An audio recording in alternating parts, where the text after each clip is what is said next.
Hello and welcome to Wheelhouse Arts, Art by Volume, presented by The Wine Room by JBell Wine Co., the 100 proof podcast that highlights the vibrant voices of Louisville's creative community. I'm your host, Robin Elise Gibson, aka RAG or RAG, if you feel so inclined, and this series shines a spotlight on the diverse range of creatives and aficionados from our beautiful visual arts community.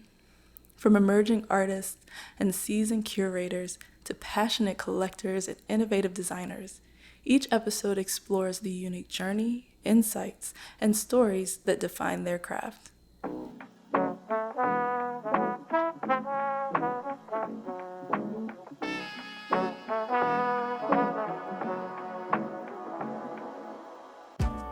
On this episode, I sit down with noted art collectors Larry Shapin and Ladonna Nicolas. We discuss their extensive and unique art collection, how they got into collecting, and the reasons why they continue supporting local artists.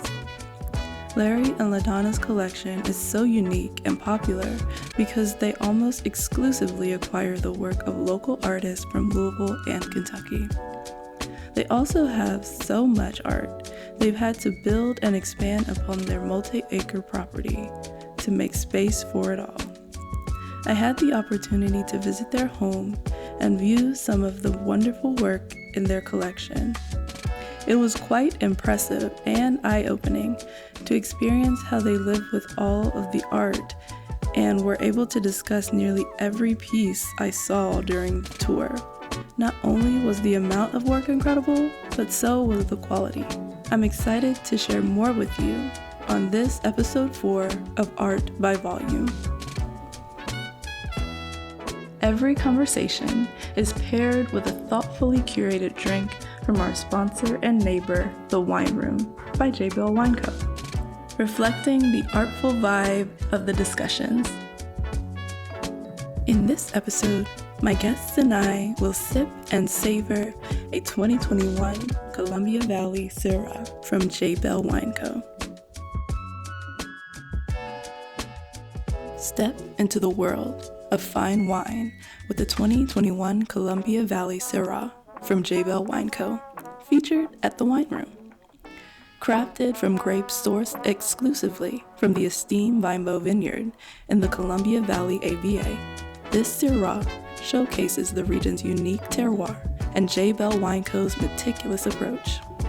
Selective harvesting at optimal ripeness is followed by gentle destemming and fermentation with 30% whole clusters, a technique that brings both vibrant color and layered flavors without overwhelming the wine's natural elegance. Minimal intervention in the cellar allows the vineyard's character to shine through. Aged for 24 months in Hungarian and French oak barrels, including a portion of neutral oak, the wine develops remarkable complexity and finesse. This thoughtful aging enhances the wine's texture, integrating tannins and supporting balanced fruit and structure. The result is a Syrah that ages gracefully and delivers lasting enjoyment. On the nose, the 2021 Columbia Valley Syrah offers a bouquet of fresh berry and dark plum, accented by notes of crisp autumn leaves, spiced cookie, and black peppercorn. The palate is rich with layers of cherry tobacco and chocolate, creating a deep, intense tasting experience. The finish is lingering and expressive, with elegantly integrated tannins that ensure both style and staying power.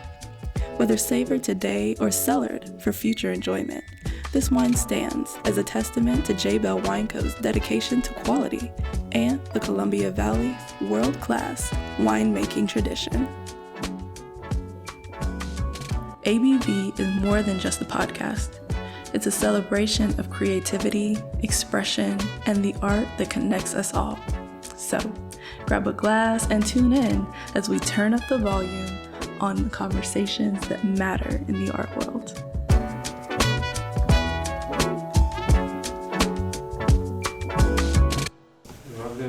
All right, thank you. Welcome, Larry and Ladonna, to Wheelhouse Arts, art by volume. Is that where we are? Okay. Yes.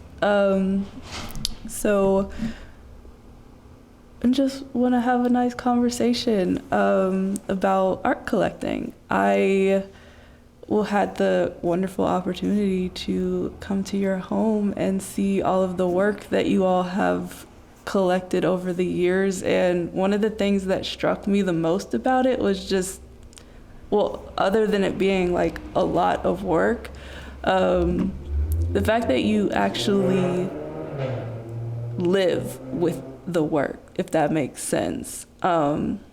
It's something for me that was, I'd never really seen art in someone's home in a way that was more than just decorative and more than just on the wall.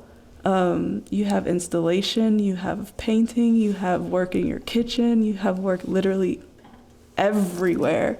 So how is it to just live with artwork? It's pretty amazing. You get to think about the art every day. We have about 1,400 works in the house.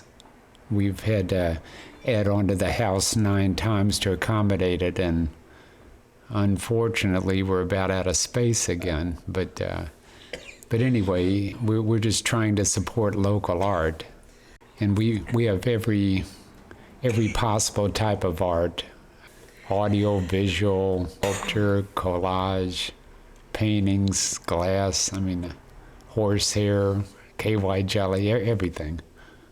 So this isn't portraits or landscapes. You really don't know what the art is unless you talk to the artist, and that's what we've done. That's why we know what everything is. Right.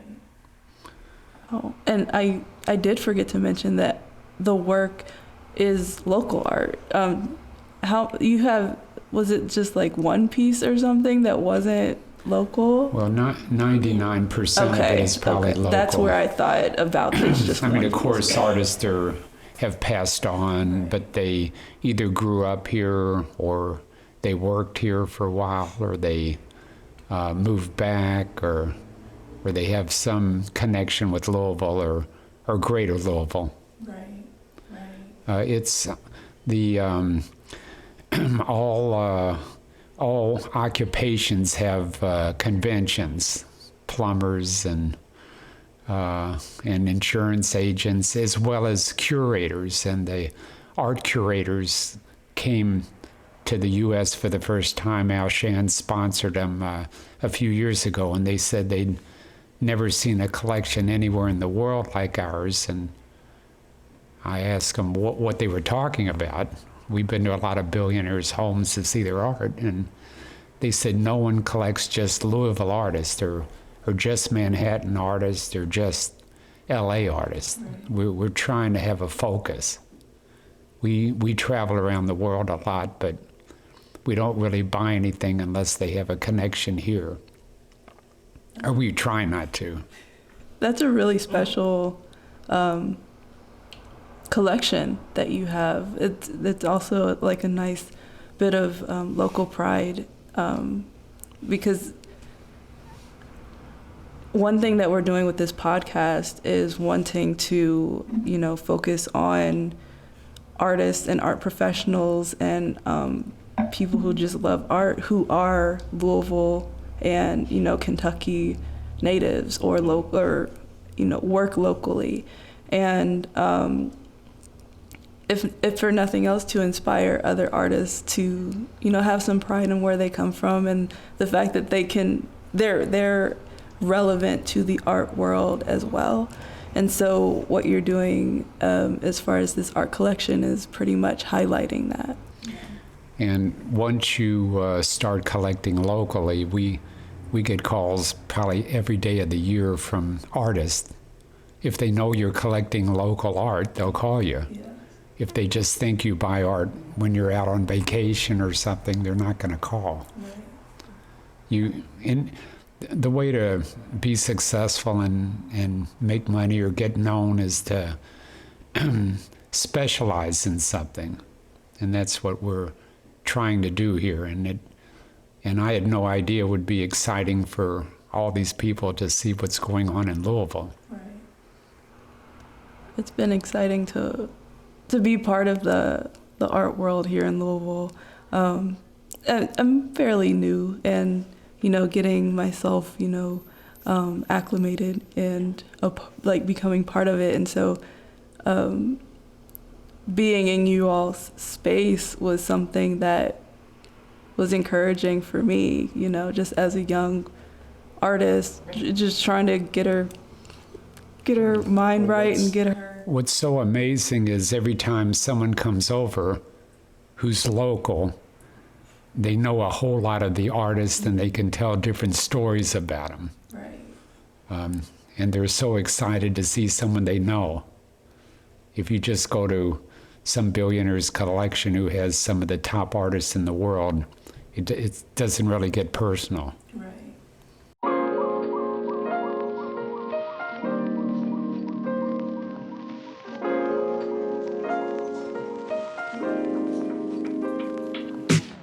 This programming is made possible by Louisville Visual Art. For more than a century, nonprofit LVA has been bringing more art for more people in more places throughout the Louisville area. Through youth fine art education and high school academy, support for professional and aspiring visual artists, and art installations in public spaces. Visit www.louisvillevisualart.org or follow at Louisville Visual Art on social media. Natalie O Design is a full-service studio that offers a highly developed suite of expertise and services specializing in residential remodels, new construction, and commercial projects. They approach each project holistically and with keen attention to artful details. Their team will be beside you from start to finish, from selecting your build team to choosing tailor-made finishing touches. At Natalie O Design, they lead with craft and innovation. For 2 decades, their team has pushed boundaries and norms within commercial, hospitality, and residential interior projects, challenging conventions with their embrace of adaptive reuse and in-house designed furniture, lighting, art, textiles, and tile. They think globally, with references informed by international travel, food culture, and art, while acting locally with headquarters in Louisville, Kentucky.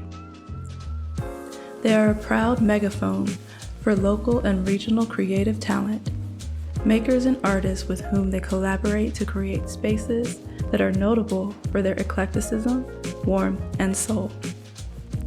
Allow them to bring your vision to light.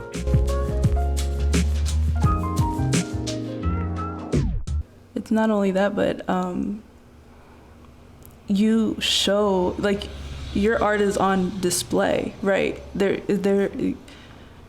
When I say that, it's like you don't just have art in storage somewhere, which I also think is important in the whole collection. Well, we started our art foundation because no museum can take 1,400 pieces.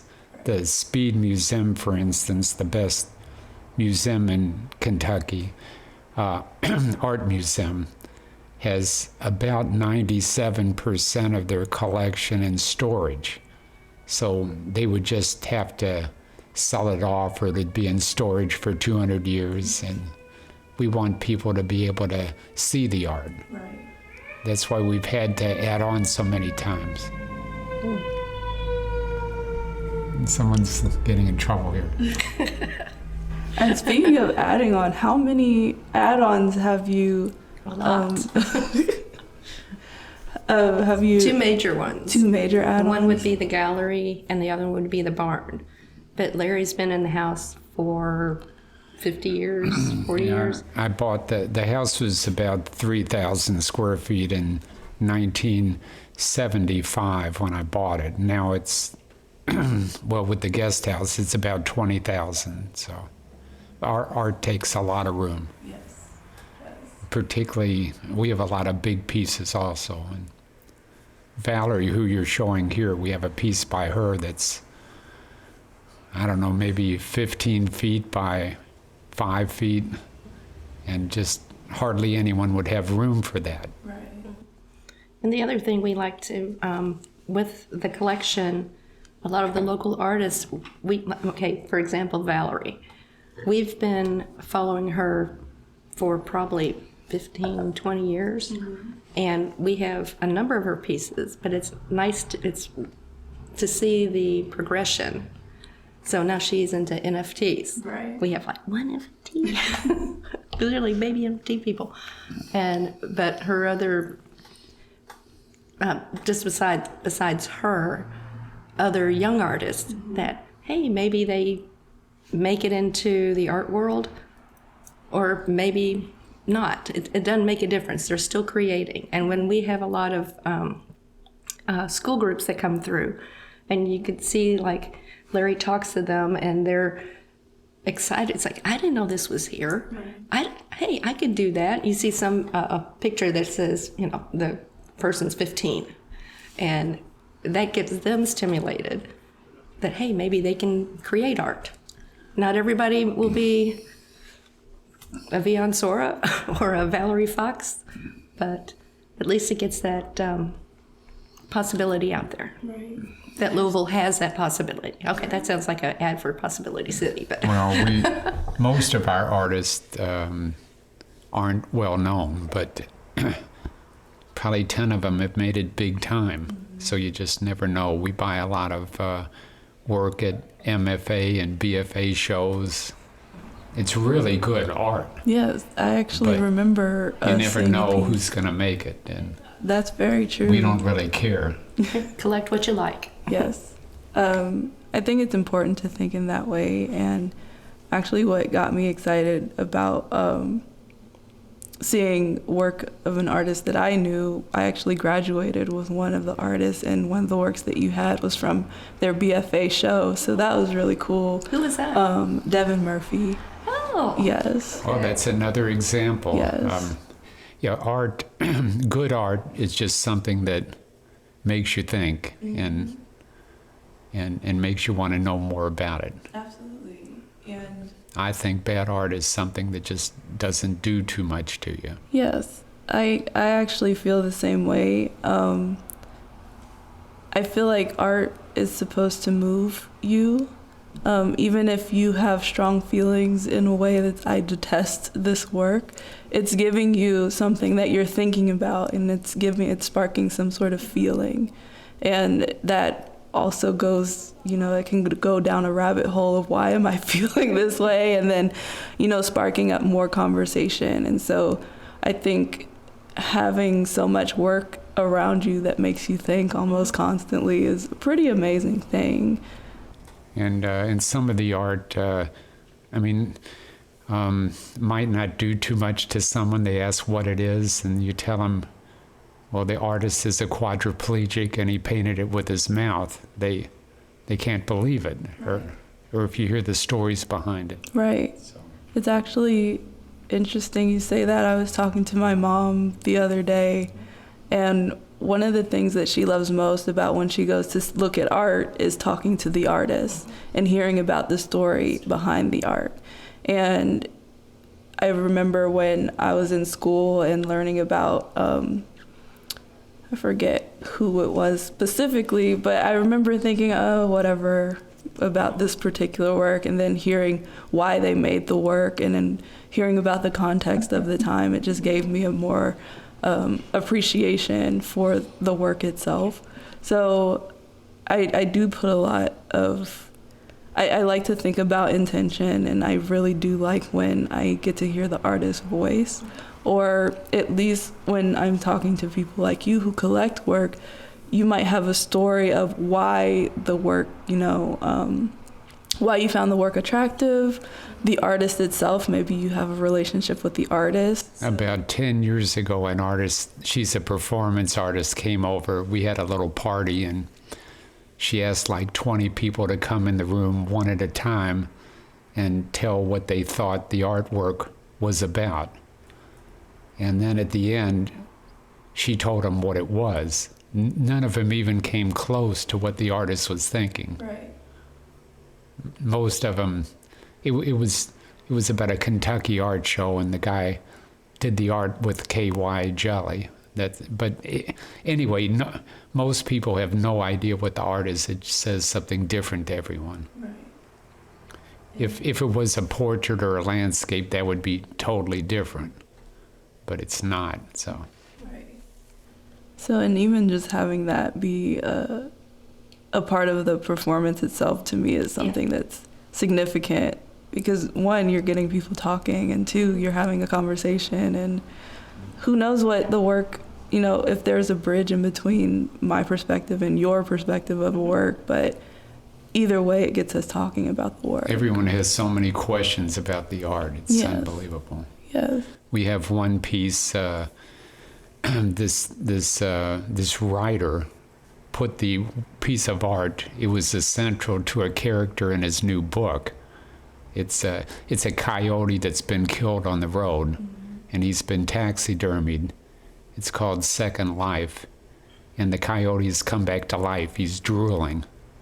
There's a pump system in the wall, but it so inspired him, he wrote a whole 2 chapters in his book about it. Wow. Was that in the gallery? It's in our gallery. Okay. Yeah. Because It was Jacob Hustis. Okay. And there was a show at KMAC, the old KMAC. And the show was called Second Life. And like Larry said, he had these taxidermied animals, like a squirrel and the coyote and like some kind of a deer. And they were all drooling. It was, anyway. I think it's interesting too. And then you all, because I don't think it was drooling. I think you told me that it drooled. And so I remember thinking like, wow. I needed to plug it in. Yeah, you plug it in. Right. Anyway.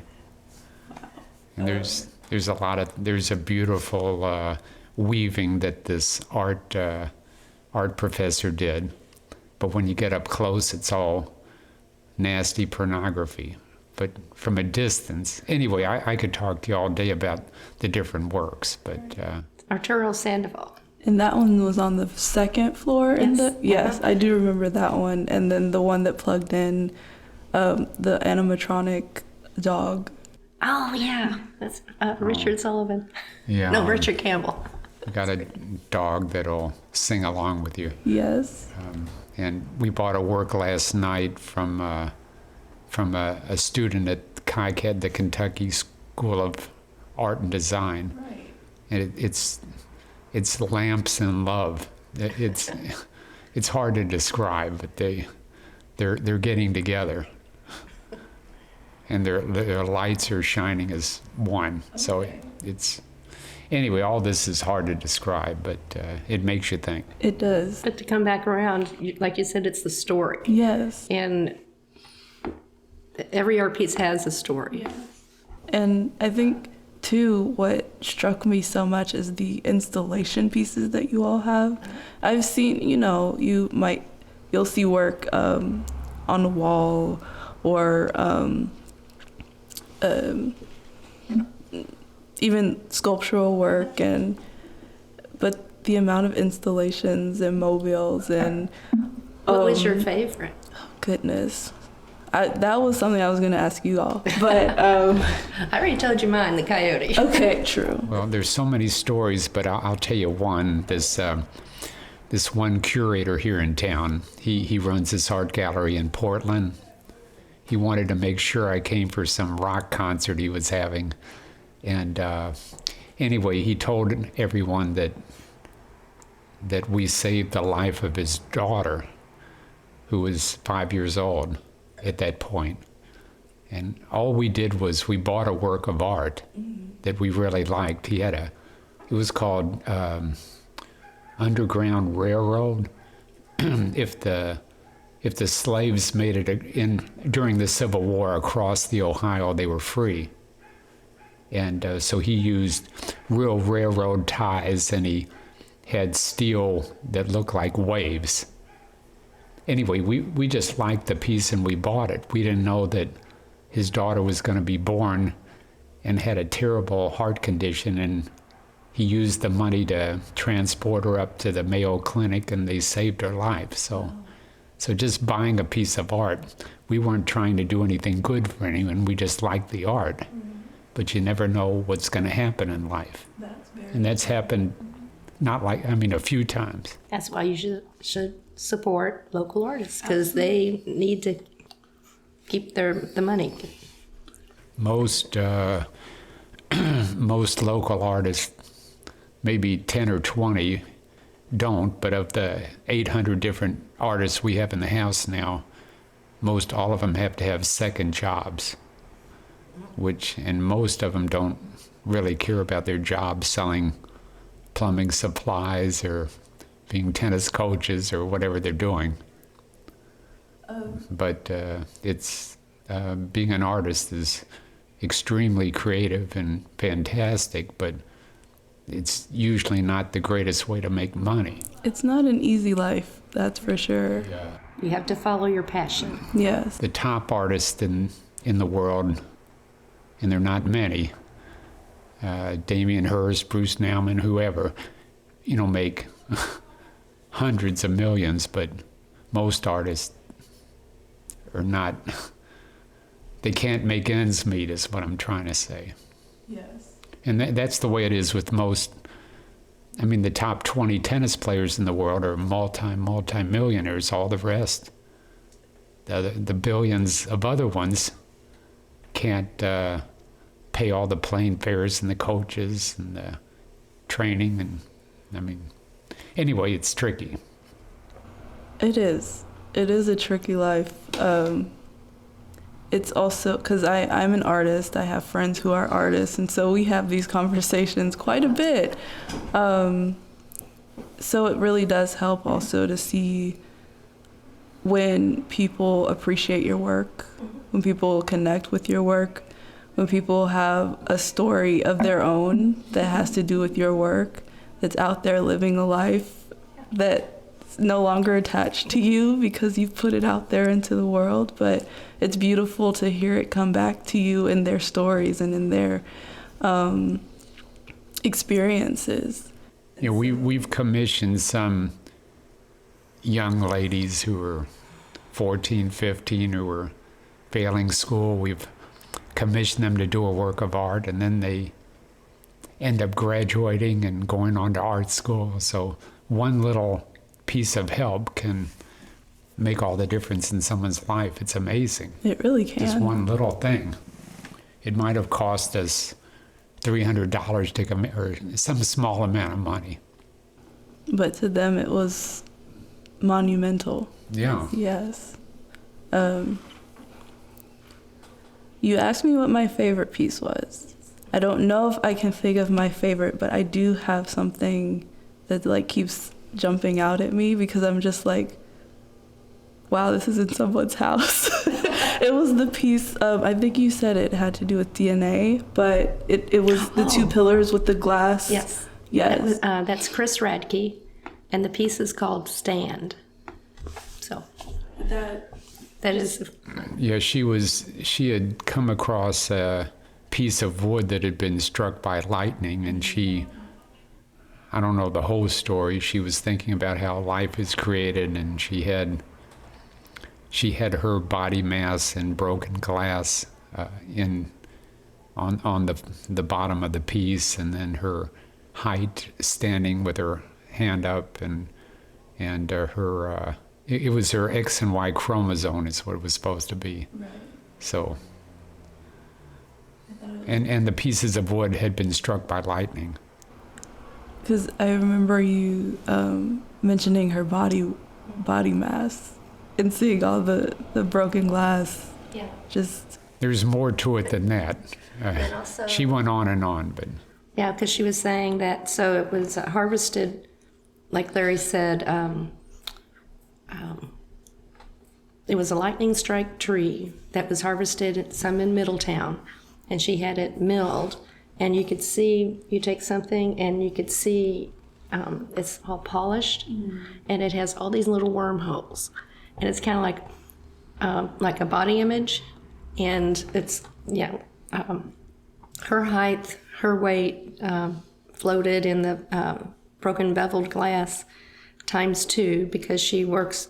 She's a minimalist artist, and just to see the wood, to see the lightning strike on the top, and then the little wormholes, that nobody's perfect. Yeah. And I mean, she has a better artist statement than what I just explained, but yeah, that's another good one piece I like. Yeah, because I like the way it's placed. It has these mirrors. Yes. And you can it kind of duplicates itself on the way back. Yeah. And it looks like it's coming up out of the floor. Anyway. It does. I think we had a good placement on that one. I think so. And I think that was why it was so striking, especially that day. Like, I came, it had the light shining through the window, the sunlight coming through, and then hitting the glass on the floor, and then, like you said, the mirrors, and it's a beautiful, beautiful installation. Everyone's brain works so differently. We had 30 12th grade students from Jeffersonville come see the collection with their teachers, and I asked what everyone's favorite work was, and they were all 30 different works. I mean, no one was even close to having the same favorite work. So you have so much to choose from as well. Yes. How often do you have people come through and see your collection? Like groups come through? Mm-hmm. I mean, we've had museums 3 or 4 times a year or something like that. It's whoever asks, like the Anchorage Art Guild. We have Collegiate coming in November out of a class there. Like Larry said, Jeffersonville. So, or the Speed Docents came one time. So it's just kind of fun to have people interested in it. Yeah. And people call every day and want to see the collection. We can't show it every day, but and we've had a lot of parties with 200 people, and it gets out of hand. So then we tried a smaller party. We just had 30 people, and that got out of hand. Now in a week, 3 people want to come see it.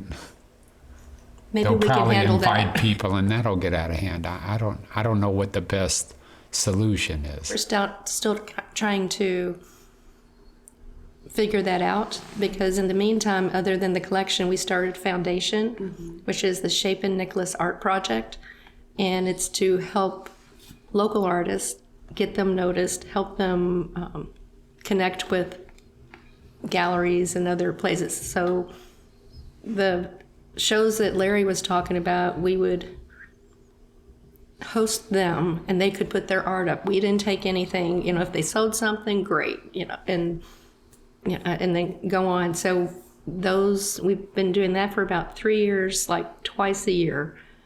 But now the main collection is getting larger and we needed room. So it's like, okay, we got to figure out something different. And so we're exploring ideas of, we have a guest house that maybe in the future turning that into maybe an artist in residence program that has a detached studio, having, like Larry said, smaller groups come by and look, maybe having talks, or maybe focusing on one artist but not having the whole area that we had before, which is not getting filled up. Having talks and maybe a small focus on an artist. So we're still kind of figuring that out. It's amazing how... Stay tuned. I'm sure I'll be asking questions.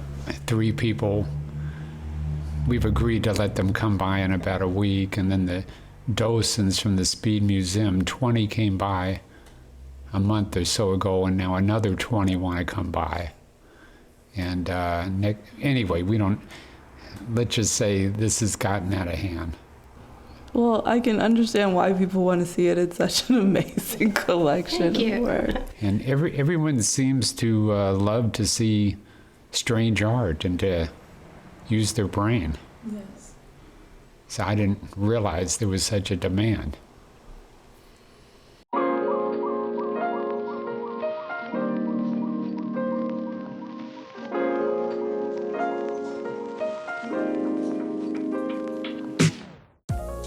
This programming is made possible by Louisville Visual Art.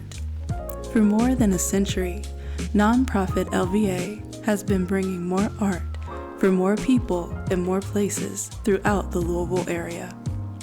Through youth fine art education and high school academy, support for professional and aspiring visual artists, and art installations in public spaces.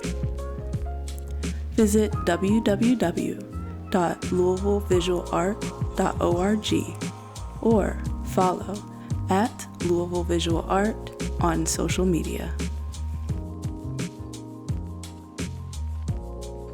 The Wine Room by JBell Wine Co. is proud to announce the opening of their newest tasting room in Louisville, Kentucky, a homecoming for their talented winemaker who was born and raised in this vibrant city.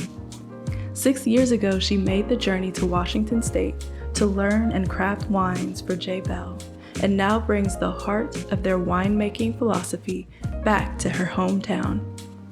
As a family-owned boutique winery, JBell is dedicated to small lot production and old world winemaking practices. Each bottle reflects their commitment to authenticity and craftsmanship, with a focus on single varietals and thoughtfully balanced blends. They embrace minimal intervention in the cellar, allowing their wines to speak for themselves. They use native yeast fermentations, and most of all, their wines are unfiltered and unfined, preserving their natural character and depth. This Louisville location not only celebrates their winemakers' roots, but also offers a new way to experience JBell's Washington-grown wines in an intimate, community-driven setting. Whether you're a seasoned wine lover or new to the world of handcrafted wines, you're invited to taste the story behind every glass, where tradition, place, and passion meet. Welcome to the Wine Room by JBell Wine Co., Louisville.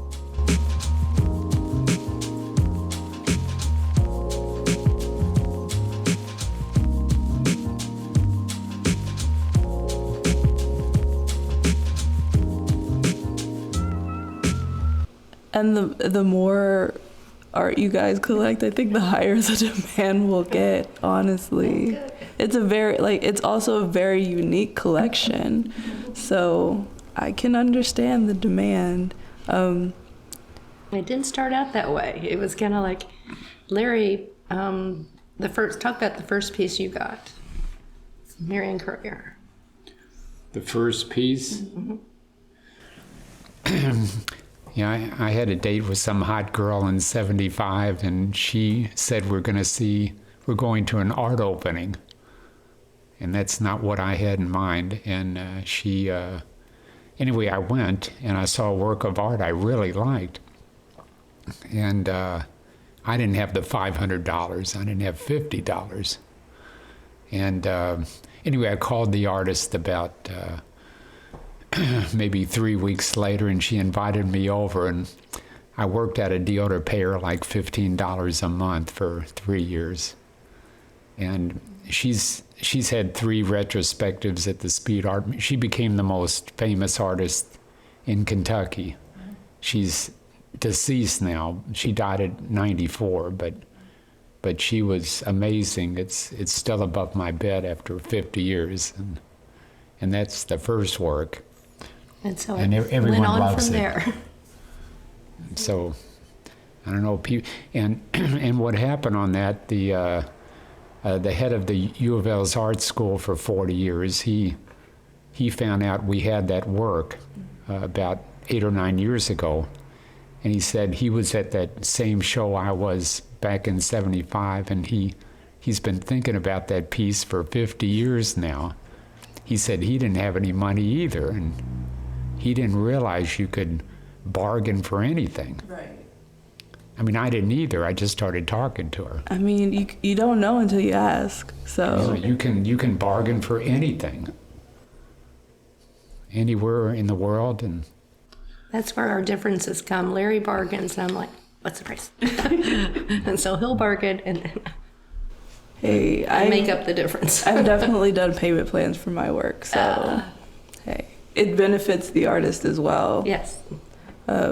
So why do you continue to collect work? What is it that fuels that for y'all? well, Stop. we see artists a few times a week, new artists. There are thousands of artists in Louisville, and a lot of them are really good.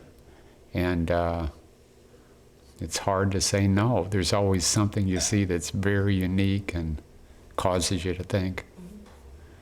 I mean, just today we visited Patrick Donnelly. I'd never seen his work, and it was really good. So, I mean, it's just, and we want to help the artist, and things aren't that expensive here in Louisville compared to other cities. That's very true. Even though the art is just as good here as anywhere. Things I'm buying here would be probably 10 times as expensive in New York or London or Tokyo, and just as good here. So anyway, we want to help the artist here if we can. Yeah, and the other thing is like Larry was saying, yes, there's a lot of fantastic talent here. And I know a lot of the artists feel that they have to go to New York or LA, or what, they can't make it big unless it's like, well, wait a minute. Maybe if you just start here, it's good to have aspirations. And a lot of them have been able to get into galleries at other places. So we're just trying to be like a little facilitator type. Well, this Vian Sora, she's from Iraq.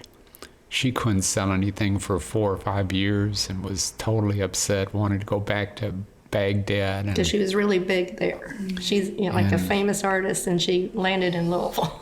We bought a couple things, and now she's made it big time.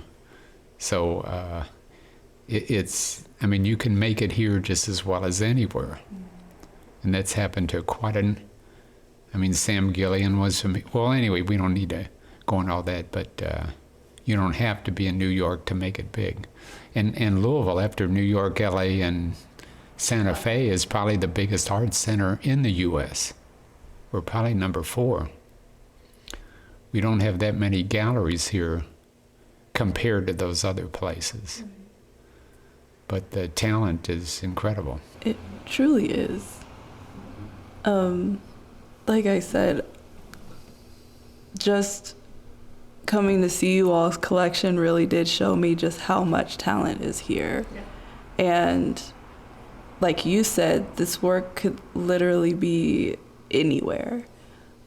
So there's a lot of pride as an artist that I had walking through. We need to see your artwork. I will definitely show you my work. Okay. But it was knowing people, not knowing people, learning about new people, and then the sheer amount of it is just, it still blows my mind how much of it is. That's what we were going for. Yes. We were trying to slow down, but we probably bought 4 things in the last week. Somebody's a shopper. But if you're gonna spend your money on local art, I can't. I mean, what's the downside? But we've had people from Turkey, Russia. I mean, everywhere, every country has seen the art here, and they can't believe it. And so I'm not intimidated by any other city or place. You have the proof to back it up, how wonderful it is. So honestly, this is it's also just proof of what's here. Correct. And just the ability to say that Louisville can stand up to these other large cities. You have the proof right in your home. Yes. So That's and amazing. that anybody can be a collector too. And I think a lot of artists are collectors. Yes. You know, I know there's a lot of trading. Yes. And that's how I get my work. Oh, see. I mean, There should be some kind of like a tour amongst artists to show what they have. And one of the other things we kind of want, other than helping with the artists, is to help people realize they can be a collector. You don't have to have, I don't know, big old, you said Damien Hirst or something like that. Collect locally. But I also think that was something else that I saw coming into you all space. The way that you live with the work, how the work is everywhere in the home, did show me like anyone can be a collector. And a friend of mine, we went to school together, and she's traded and bought work, and she's slowly, got work in hallways and in her, living room. See? And so it's like watching her slowly build her collection has been exciting. Yeah. And she's a little bit younger than I am, so it's like she's a young collector. And so young people are getting into art collecting. Is there any sort of like, I don't know if there's like a advice or something that you would have for young collectors? Collect what you like. I mean, Larry would be like, you can bargain, like you can trade artworks. Most homes are not designed to house art. They have windows and stairways, and we've designed 2, 3 kind of specific galleries for the art. But and we've traded out like 4 light fixtures and for artworks. Yeah. I mean, the chandeliers are really works of art. And I mean, we have a lot. We have 12 acres, and we have outdoor works and that you didn't see. And I mean, anyway, it's tricky to find places to put the art, and you don't want it overwhelming. Like some billionaires have 300 works in their kitchen and just one on top of the other. That the eye can't process that. So we've tried to make it as minimalistic as we can by expanding the... Define. I mean, it's everywhere. But having the work be able to breathe while still like being in the house. Like I am thinking about your actual space where you live as well. And you have work in your bathroom, and you have work in the kitchen. And the kitchen itself, to me, because I also do ceramic work, so I've been thinking about tiles. It's just in my mind. I haven't done any yet, but it's like something that's been in the back of my mind to want to do. Tiles could be on the wall, they could be on the floor. Exactly. And seeing your backsplash was just like... We met some Egyptian girl in London last year, and her wealthy grandmother lives here in Louisville. She had her come in for 2 months, and we threw clay one day, we did marbling one day, we did looming one day, we did almost every type of art you could imagine. We did mono printing one day. I'm no good at any of this. I'm not an artist, but she was an artist, and we wrote a song one day. I mean, that can be artistic too. Did a painting.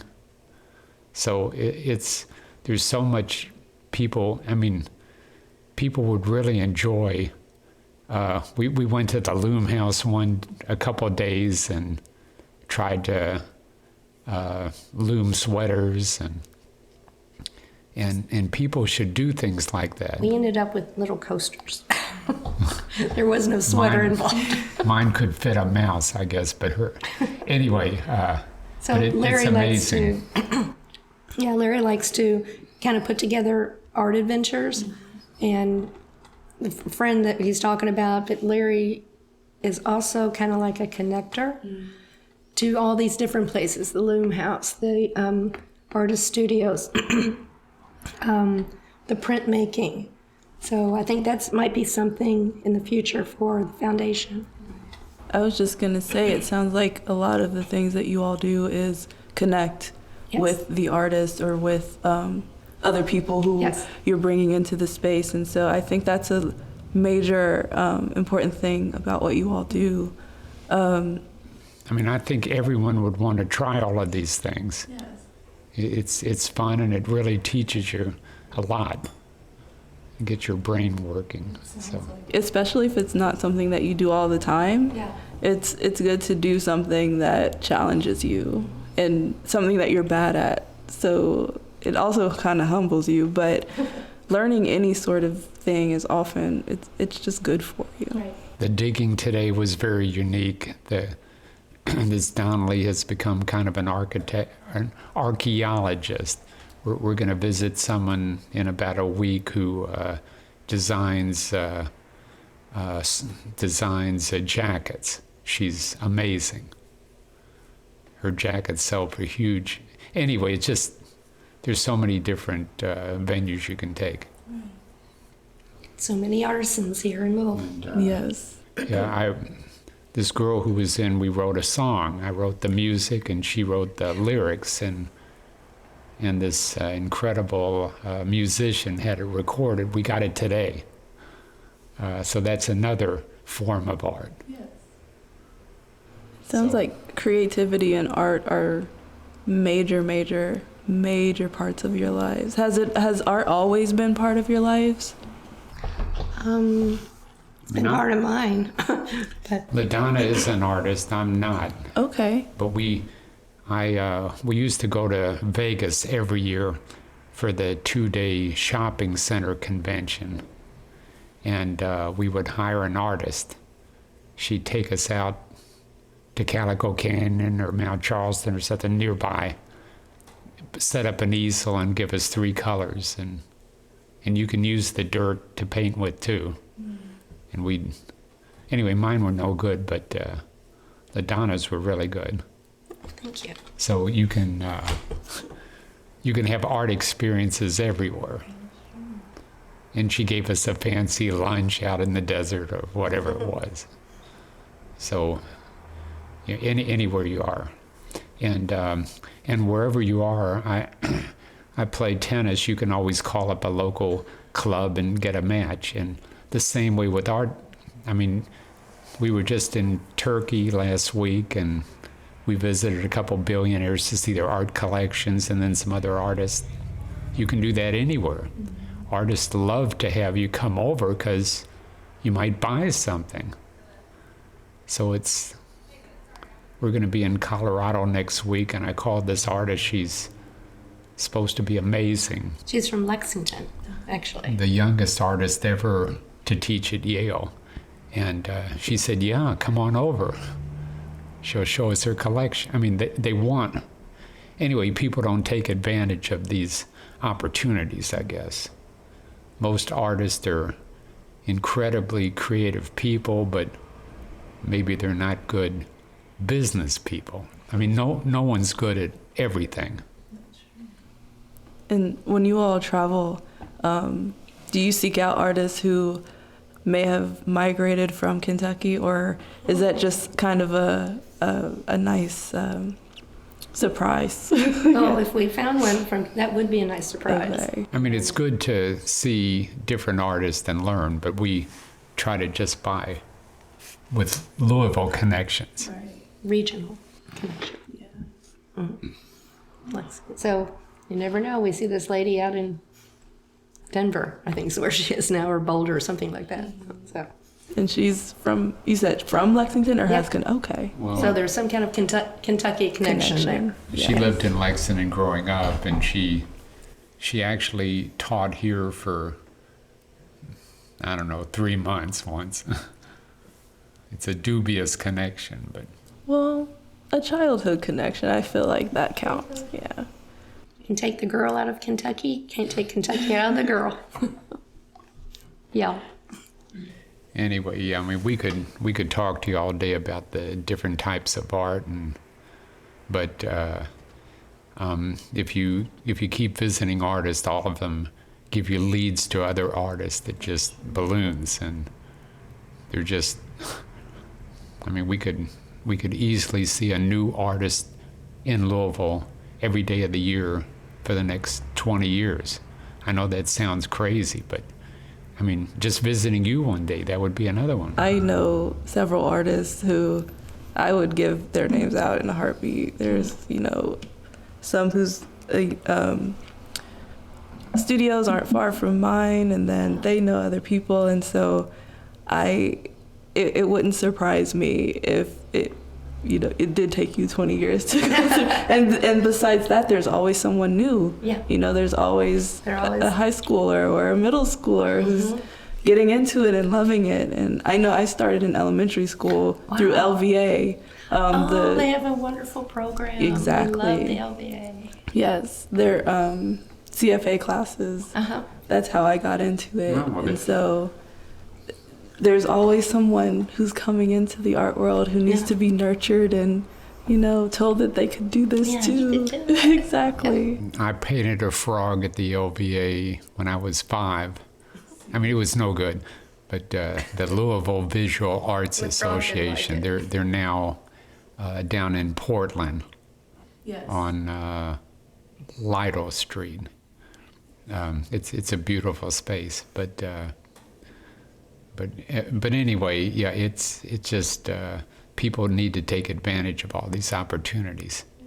And the more they know about them, the more they do take advantage of them.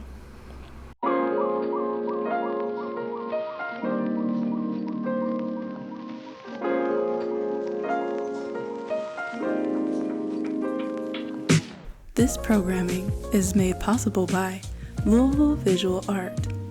For more than a century, nonprofit LVA has been bringing more art for more people in more places throughout the Louisville area.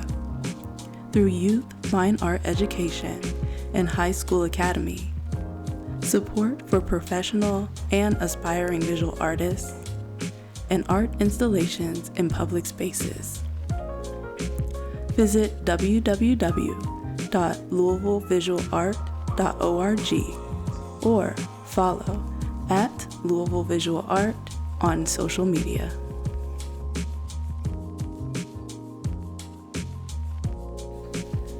The Wine Room by JBell Wine Co. in Louisville is more than just a tasting destination. It's a full sensory experience. In addition to their curated wine tasting experiences and the by the glass or bottle service, they're excited to offer a thoughtfully crafted small bites menu from their in-house chef. Designed to complement their old world style wine, the menu features locally sourced seasonal ingredients that highlight flavors that enhance the nuances of each pour. Inside, guests can enjoy guided tasting experiences in a dedicated space where reservations are encouraged, though they gladly welcome walk-ins if space allows. For a more relaxed vibe, their expansive outdoor patio offers the perfect setting to sip and savor with friends while taking in the charm of Frankfort Avenue. The patio is reserved for by the glass or bottle service, providing a laid-back atmosphere ideal for lingering over a favorite wine and a few delicious bites. Whether you're a seasoned wine enthusiast or just discovering JBell Wine Co., the Wine Room invites you to explore their wines, enjoy locally inspired fare, and connect with the heart of their winemaking story, all in a warm, welcoming Louisville setting.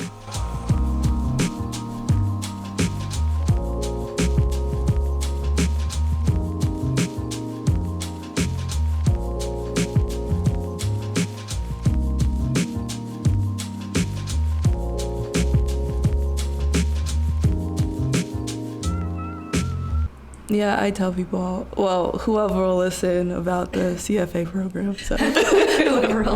I'll just tell you one final story. 2 or 3 nights ago, we were invited to an artist's house in, it was 10 minutes across the bridge in southern Indiana. And she made dinner for us. She picked it in her garden, and she had a big bonfire, and we roasted s'mores. But her husband invented this machine. It grinds rocks up into dust. And she grinds walnuts up. So she uses the walnuts for the oil, and she paints with the rock. And she just uses some sticks that she finds. It's amazing stuff. I mean, it's just, and she's very environmentally conscious.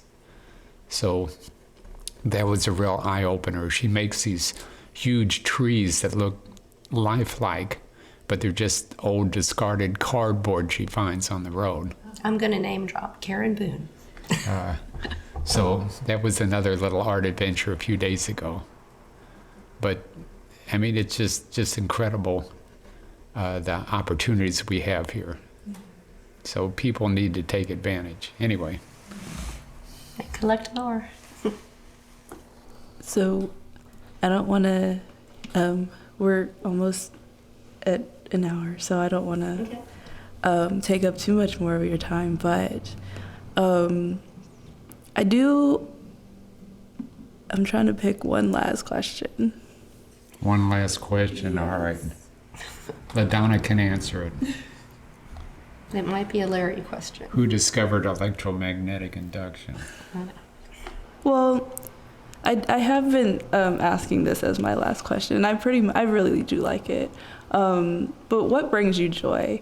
Obviously, art is something that surrounds your lives, and it sounds like it's something that is really like kind of a thing that is so much a part of your life. So I didn't want to ask that one because it feels like that's the answer to the question. But in what ways, I guess? If art is one of the things that is, if that is what brings you joy, in what ways? Yes. Did you ever see the movie The Graduate? I haven't. It was the movie of the year in 1967. And anyway, Benjamin and Mrs. Robinson never talked. They just fooled around. And he said, "Today we're going to talk."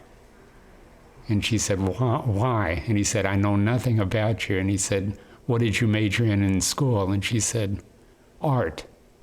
And he said, "Art, that's great." He said, "Do you like pop art, modern art, contemporary art?"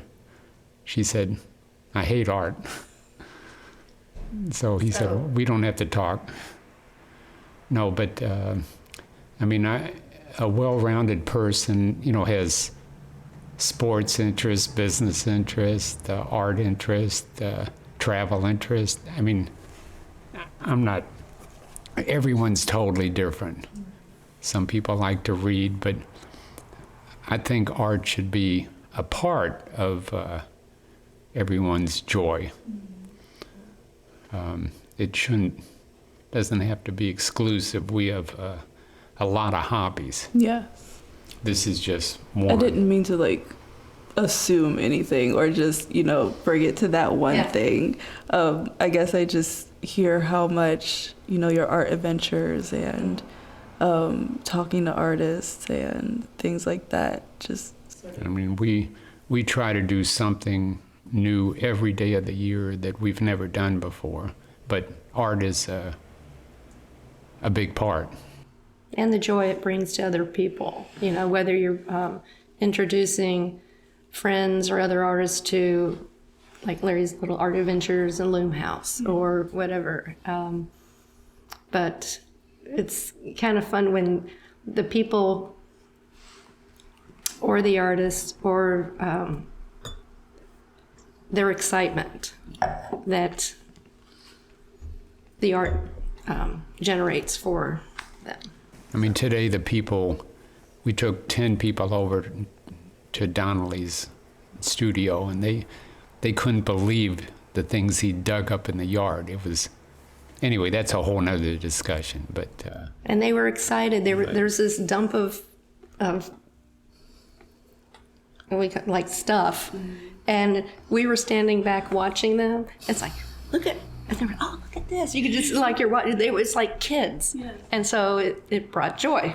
So, yes. Excitement. They were finding all these bones. Anyway, everyone's different, but it's in my opinion, it's good to be well-rounded and have joy from different areas. And they would take that back to their home or their friends and let it spread.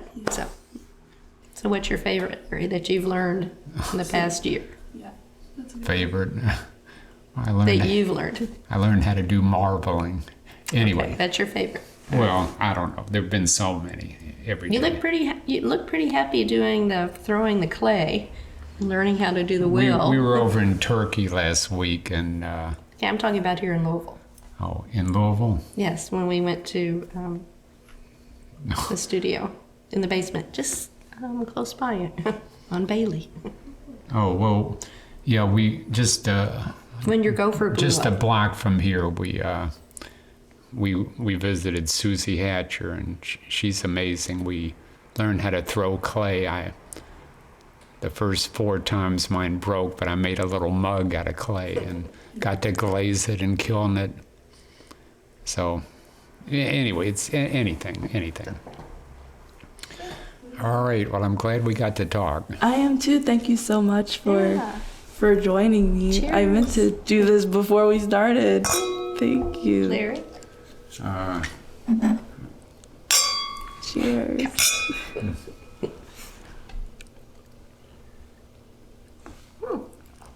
Ta-da. Thank you so much.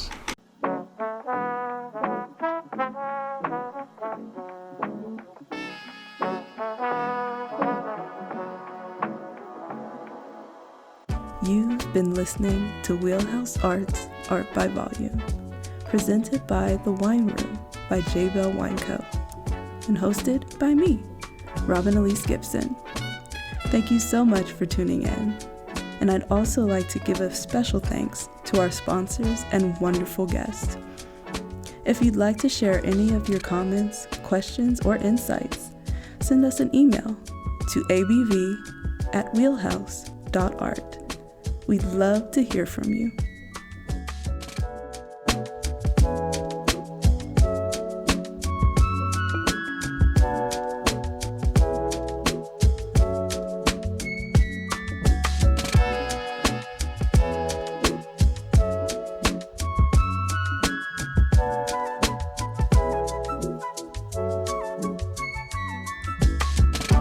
ABV is more than just a podcast. It's a celebration of creativity, expression, and the art that connects us all.